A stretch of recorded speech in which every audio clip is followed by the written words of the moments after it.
Denver Mayor Mike Johnston wants to get every veteran off the street by the end of the year. He sees it as a first step to ending unsheltered homelessness altogether. If you have served your country, there is no way that Denver is going to allow you to be stuck sleeping on the streets. Utility companies are willing to give you an itemized copy of your bill, but should they give you a copy of theirs? Today, customers told the judge they want to see receipts.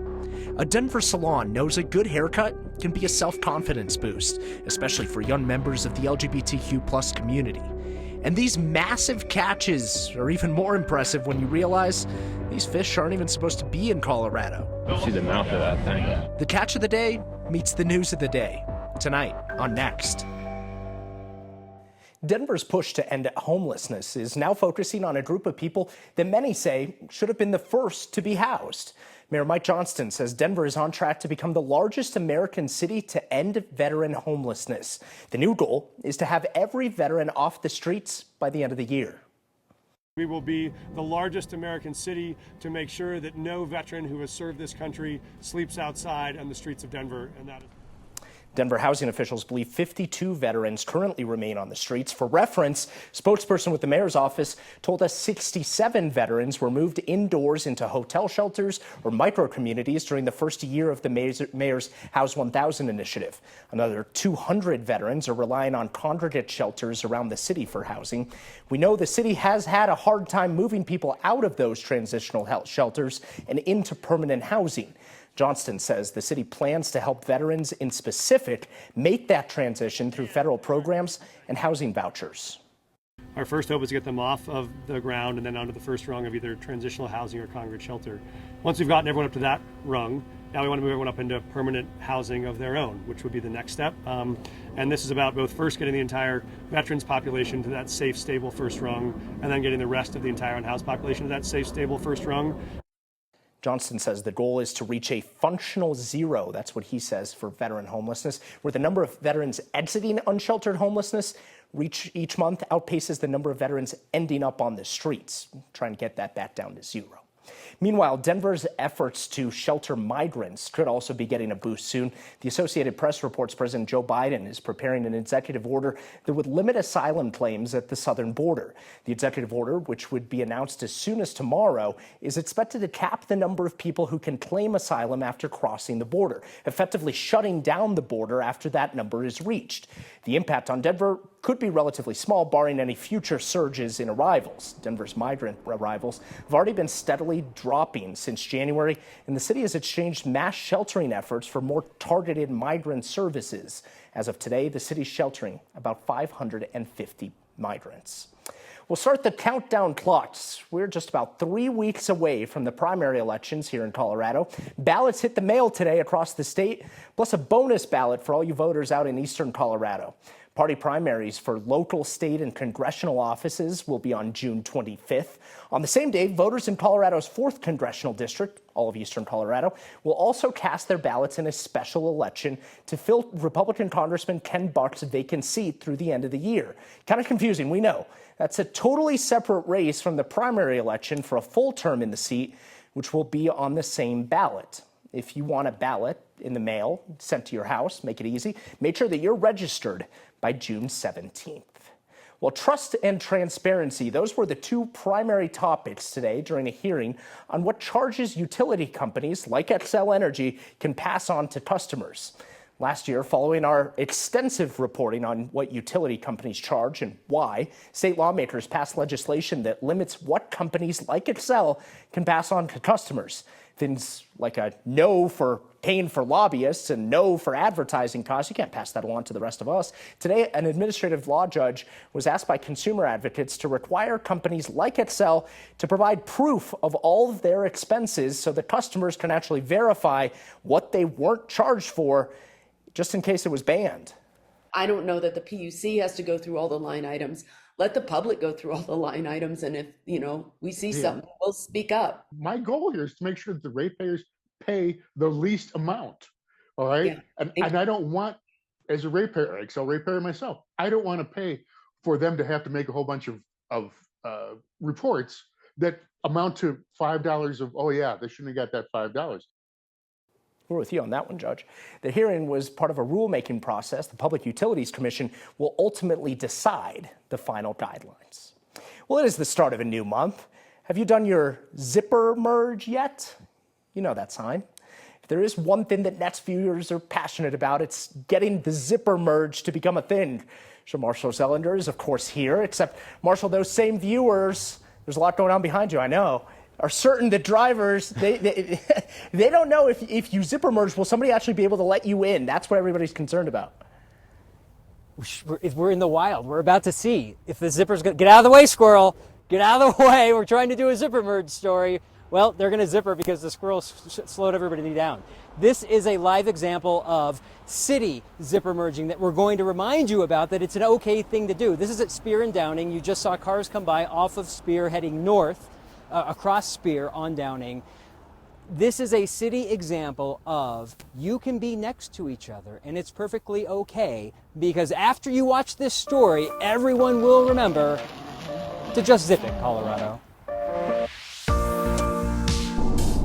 Time to zipper merge. Practice what you preach, right? This weekend, I took our zipper merge campaign out of the construction work zone and into an everyday situation. Like this merge from 2 lanes to 1, from northbound I-225 to westbound I-70. Use all the lanes. The arrows were my giveaway, but there is no permanent signage that tells drivers to zip it, Colorado. If you had some kind of signage that was very explicit, so that you said something like zipper merge, use both lanes, or something like that. Jeff Lindbergh has been a zipper merger since at least 2016, when he wrote a zipper merge letter to the editor in the Fort Collins Coloradan about better signage. Then the drivers who were paying attention would at least understand. They would know what to expect. Then you wouldn't have somebody just think, oh, well, those jerks are just running up to the front of the line and cutting in. We definitely need to be talking more about zipper merging. People don't understand it. People make mistakes, it gets people angry, and it's all for nothing. Sam Cole is responsible for the traffic safety messages on the electronic CDOT signs. I was really pleased to see 9 News do these stories about zipper merging, and we thought we would hop on the bandwagon and get some signs out reminding the public. Zipper merging is not temporary. It is not just for construction zones like Spear and Wayzata, where 2 lanes are closed for construction. You can use it in your city driving, like at Spear and Downing, where there are 2 lanes on the bridge over Cherry Creek, and then just north of the intersection, they zipper into 1. Except the sign just says right lane ends. If this were a highway, Sam could make one of the electronic signs show a reminder for drivers to merge. What if we want the sign to say Zip It Colorado?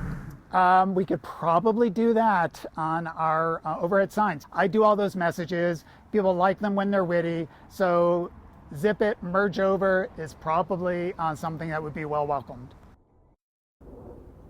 The sign back there is a city sign that says right lane ends. Sam's responsible for the state highways, but ultimately I learned today it's the Federal Highway Administration that kind of dictates signs have to be uniform across all states. My goal, I think we went too low, Mark, was saying let's get this in the Colorado driver handbook before you get a license. Let's get all the signs across America to no longer say right lane ends. Instead have it say zipper merge ahead or zipper merge 1,000 yards, something like that. Yeah, we're all about Was it going to change happen here on again? Next. Oh, look at Marshall out in the wild. Is it going to happen? I went by too quick. No, but seriously, Marshall, I was out driving the other day, and I went up, and my wife and I were like, oh, we got a zipper. I went up until the cones, and the guy didn't let me in. And I just went out and said, hey, zip it, man. People don't always do it. You should do the sign. We got to make the sign universal. Put the sign up. I'm just more zippering, people need to know man. it. Come on, that's okay. Exactly. Hey, before you go, we got a question for you for the zipper merge expert. Viewer named Matt wants to know if it's appropriate to zipper merge out of an exit-only lane and into through-lane traffic. So, Marshall, it's a high-stakes question. Matt says that he and his wife are betting on the answer. Is it appropriate to ride the exit-only lane all the way down when you have no intention of actually exiting?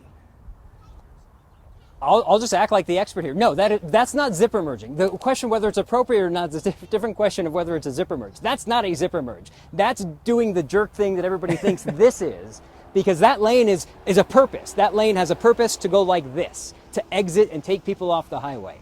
Zipper merging is when the lane just disappears, doesn't exit, just disappears. So I'm going to say no to, that's not a zipper merge example. I'll let the public decide if it's appropriate. I would agree with you, but I didn't want to like preemptively say the wrong thing and then go against the zipper merge expert and then look like an idiot here. So Marshall, you are the self-imposed zipper merge expert. Thank you. We'll see you soon. We want to say one more thank you for all that you have done this week to support food security in Logan County. Kyle's off, but he's in for an update on this week's Word of Thanks. Thank you for being with Next while I'm away. And thank you for what you did for folks in Logan County through your last Word of Thanks micro-giving campaign. The nonprofit food pantry out there is trying to raise enough money to install a commercial generator so that they don't risk losing tens of thousands of dollars worth of food with an extended power outage. Your generosity raised more than $12,000 in weekly contributions, plus the monthly Word of Thanks Fund contributions will probably add about another $20,000 and give them a tremendous head start on that project for the nonprofit Cooperating Ministries in Logan County. If you know of an idea where we could direct your Word of Thanks generosity, $12.6 million and counting, send me an email, next@9news.com. A Denver salon knows all too well about the transformative power of a haircut, and they're offering them for free to some members of the LGBTQ community. They're very large and just taking up everything, so nothing else can really survive in here. There's only one answer for an oversized intrusion into Colorado's water. Grab your fishing poles. Yeah, we're going to the lake next.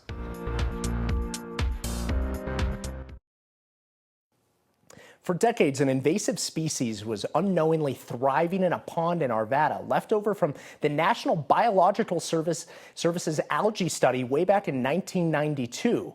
So now they've lived in the lake for a long time, and they've grown really big. So Colorado Parks and Wildlife is trying to get rid of all the big head carp out of the water so that native fish can actually exist in that pond too. Biologists introduced the carp to the pond because they are kind of a filter feeder is what they're called, and they thought that the carp could get rid of all the algae.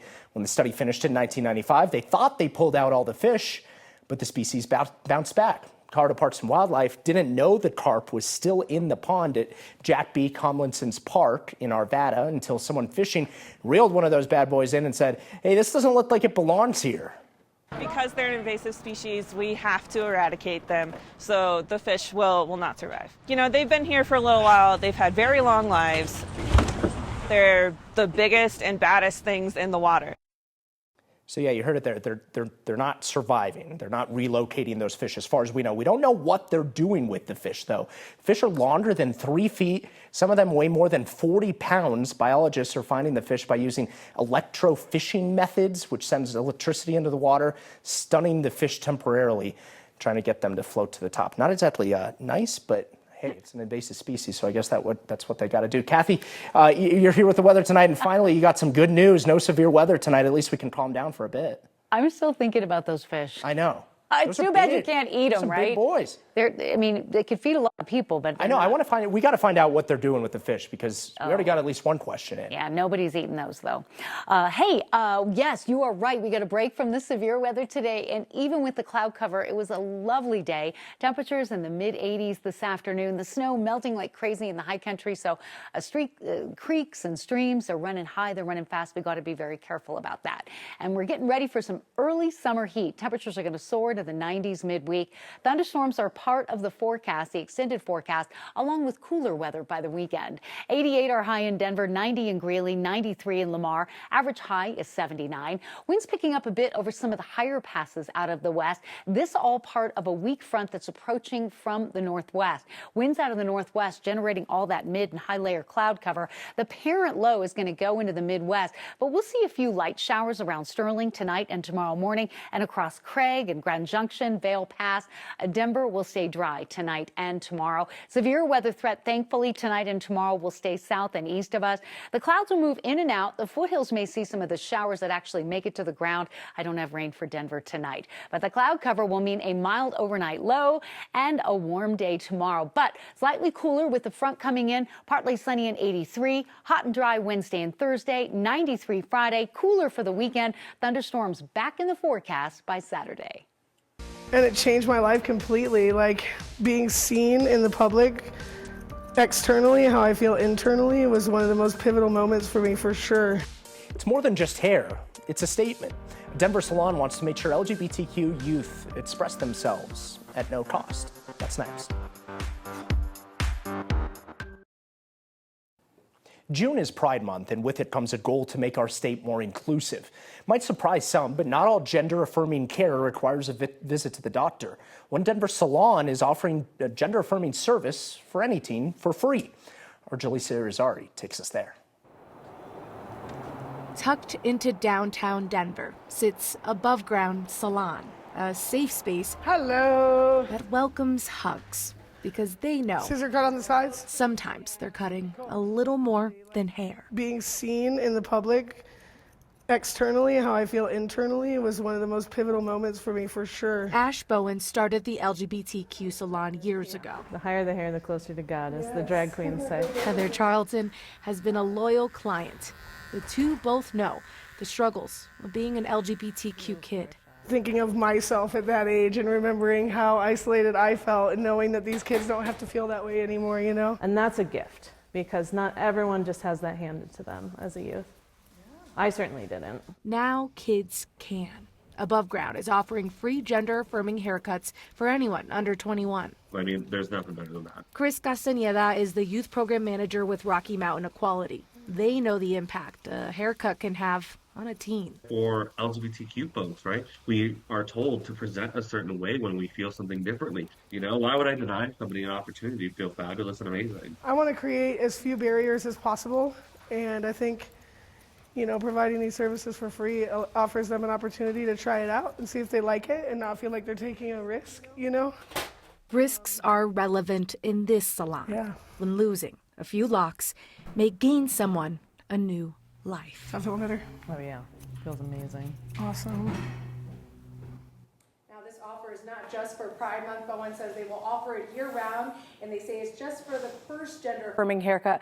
They're also planning to set up a gender-affirming clothing swap sometime in the near future. It's important, this type of thing, especially not just for the kids, but also for the parents. A lot of times they don't know where to go, and this kind of helps them, in a sense, become part of their child's life a little bit more. Exactly. Bowen mentioned that as well. You know, sometimes when a teen is going through a gender-affirming journey, parents feel lost. They don't know where to start.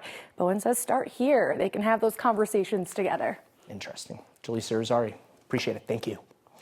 Well, coming up on the other side of the break, between zipper merging and the fish, we got some feedback. Marissa, thank you.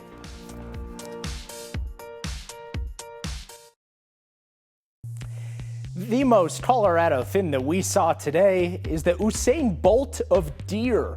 A viewer sent us this clip of a deer hoofing it down Iliff in Aurora. No time to wait in traffic. He's out running cars without breaking a sweat even. Look at that thing go. He's fast. If you see something that feels like the most Colorado thing that you saw, email it to us at next@9news.com. We have a fat stack of feedback tonight, but this is my favorite story that I have heard in a long time. It comes from Charlotte. She says, this morning at church, 2 lines formed to go up for communion from the 2 sides of the sanctuary. When we got close to the front, the lady next to me said, we can zipper merge. And we both did the hand gesture of the V closing. That's incredible. Marshall Zellender, you are creating change. Thanks for watching. We'll see you next time.